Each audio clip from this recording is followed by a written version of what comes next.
अब next topic जो हम कर रहे हैं लिक्विडेशन के अंदर वो है कॉल इन एरियर्स। ठीक है, कॉल इन एरियर्स का मतलब आपको पता है क्या होता है कि आपने कॉल की थी पर वो अभी तक जो आपके शेयर होल्डर्स हैं उन्होंने आपको नहीं दी हैं।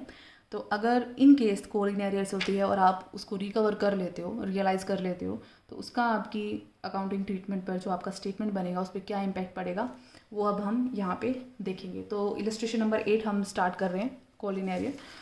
क्वेश्चन में आपको क्या रखा है, इक्विटी शेयर होल्डर्स हैं, फुल्ली पेड है, कॉल इन एरियर आपकी हो रही है 25,000। ठीक है, तो हमें देखना पड़ेगा ये रिकवर हुई हैं या नहीं हुई हैं।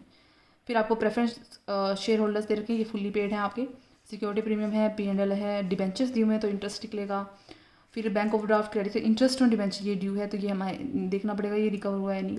फ्री होल्ड फैक्ट्री है, प्लांट एंड मशीनरी, ओके, सब एसेट दे रखे हैं।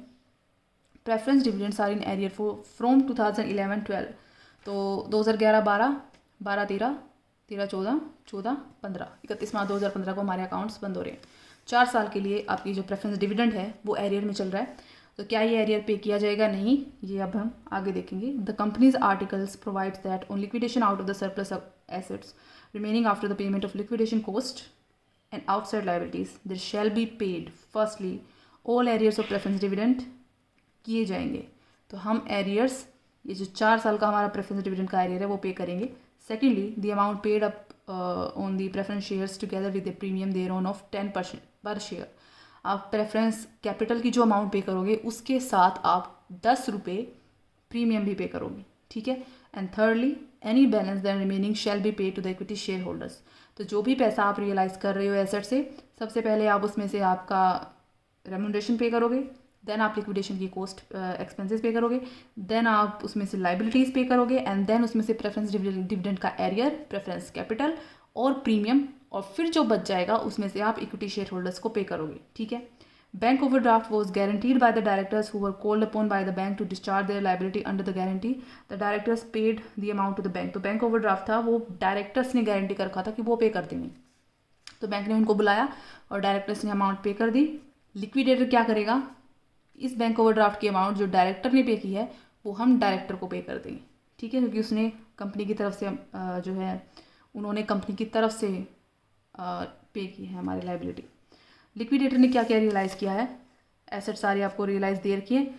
एक खास चीज़ इसमें लिखी हुई है, liquidator realised the assets as follows. इन सारी एसेट्स में एक खास चीज़ है, कॉल इन एरियर्स, यानी कॉल इन एरियर हमारे रियलाइज हो गई है और लिक्विडेटर ने रियलाइज़ किया। तो जब हम लिक्विडेटर का कमीशन निकालेंगे इसको भी हमें इंक्लूड करना पड़ेगा, क्योंकि लिक्विडेटर को हम कमीशन देते हैं, जो काम लिक्विडेटर हमारे लिए करके देता है इसको रियलाइज़ किया है तो इसके ऊपर भी वो कमीशन लेगा।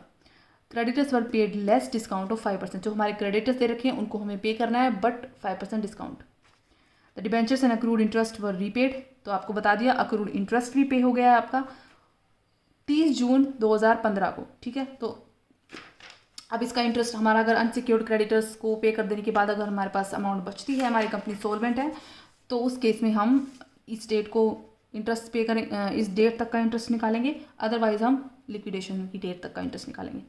लिक्विडेशन कॉस्ट आपको दे रखी है, लिक्विडेटर का रेम्यूनरेशन सिर्फ आपको 2% सिर्फ अमाउंट रियलाइज के ऊपर निकालना है। ठीक है, तो कोई आपको इक्विटी शेयर होल्डर्स की पेमेंट के ऊपर नहीं निकालना और ना ही आपको अनसिक्योर्ड क्रेडिटर्स के ऊपर निकालना है। बिल्कुल ईजी है ये, अभी हम निकाल लेते हैं। Liquidators statement, final statement of accounts. Okay, particular amount क्या आप कर सकते हैं। सबसे पहले हम देखेंगे कि हमारे पास जो रियलाइज हुई है एसेट वो कितनी हुई है। तो इन सब का हम टोटल ले लेंगे। 7 लाख आपकी free hold factory, plant and machinery 2,40,000, motor vehicle 59,000, inventory 1,50,000, trade receivable 60,000 and call in arrear 25,000। Call in arrear को हम अलग से लिख लेंगे क्योंकि ये एसेट में नहीं है, तो रियलाइज्ड में एसेट और कॉल इन एरियर्स। ओके, ये तो है आपकी 25,000 और इन सब का हम कर लेंगे टोटल।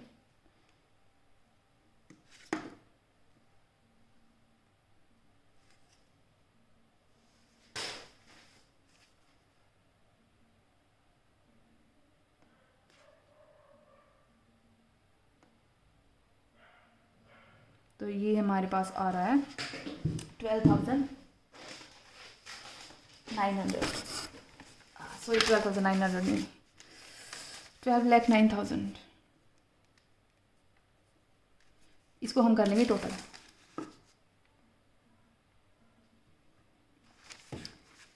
12,34,000। ये मेरे पास पैसा अभी हाथ में रखा हुआ है, ठीक है। मैं लिक्विडेटर हूँ, मुझे अब इसको पे करना है, सबको मुझे देना है। सबसे पहले मैं मेरा रेम्यूनरेशन निकालूंगी।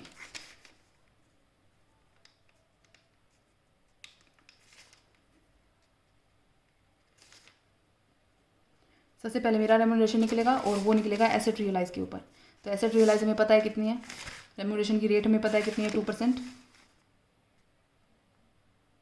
2% हमने निकाल लिया, 24,680 रुपीज़। ओके, मेरा हो गया। अब मुझे क्या करना है, सबसे पहले मुझे लिक्विडेशन की कॉस्ट पे करनी है। जो पैसा बच गया उसमें से लिक्विडेशन की कॉस्ट मैंने पे कर दी 3,820 रुपीज़।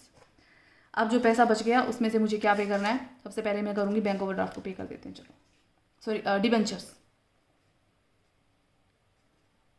Debentures and interest. एक तो आपका इंटरेस्ट एक्रूड वाला है और एक आपका इंटरेस्ट है जो हम बाद में निकालेंगे, किस डेट को निकलेगा ये हम निकाल लेंगे।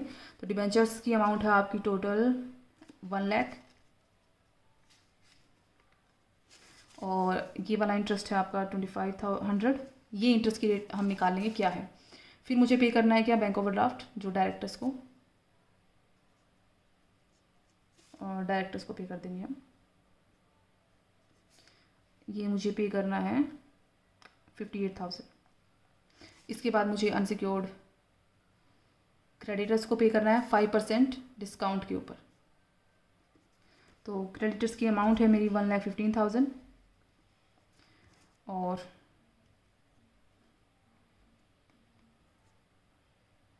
1,15,000 पे 5% डिस्काउंट मेरा हो जाएगा 5,750। ये हो जाएगा 1,09,250। इतना मुझे क्रेडिटर्स को मैंने पे कर दिया, ठीक है। अच्छा, इसके बाद मेरा आएगा अगर पैसा बचता है तो अब मैं सबसे पहले ये देखती हूँ कि मेरा पैसा बच रहा है या नहीं बच रहा।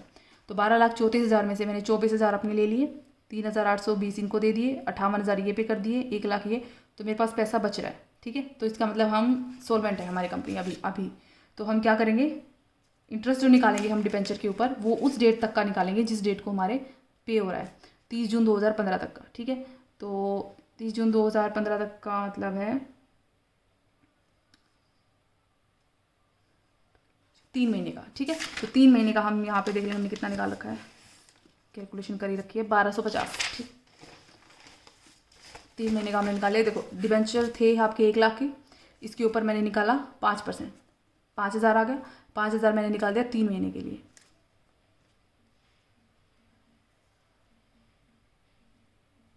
1250, ठीक है। तो ये हो गया मेरा इंटरेस्ट 1250। टोटल यहाँ कर लेंगे इसका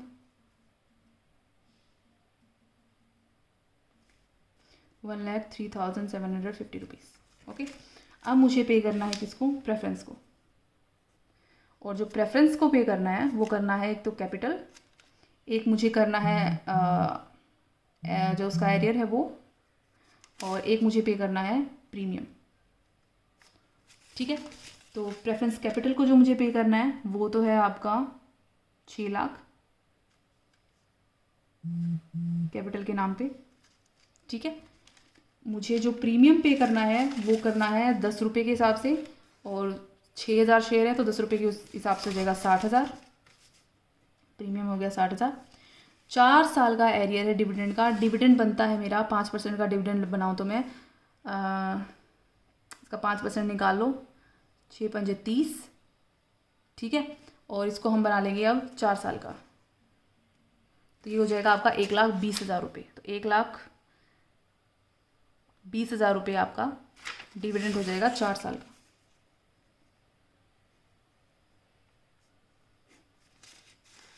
ठीक है। 7,20,000 ये हो जाएगा आपका 7,80,000। रेफरेंस निकल गया हमारा। अब हम देखेंगे कि हमारे पास इक्विटी शेयर होल्डर्स के लिए कितने कितनी अमाउंट बचती है। तो 12,34,000 में से सबसे पहले मैंने मेरा रेम्यूनरेशन निकाल दिया, फिर मैंने लिक्विडेशन की एक कॉस्ट निकाल दी, फिर मैंने डिबेंचर होल्डर्स को जो भी पे करना था वो सब पे कर दिया, फिर मैंने बैंक ओवरड्राफ्ट वाला निकाल दिया, मैंने अनसिक्योर्ड क्रेडिटर्स को पे कर दिया, उसके बाद मैंने प्रेफरेंस शेयर होल्डर्स का पे कर दिया। अब मेरे पास बच गया 1,54,500।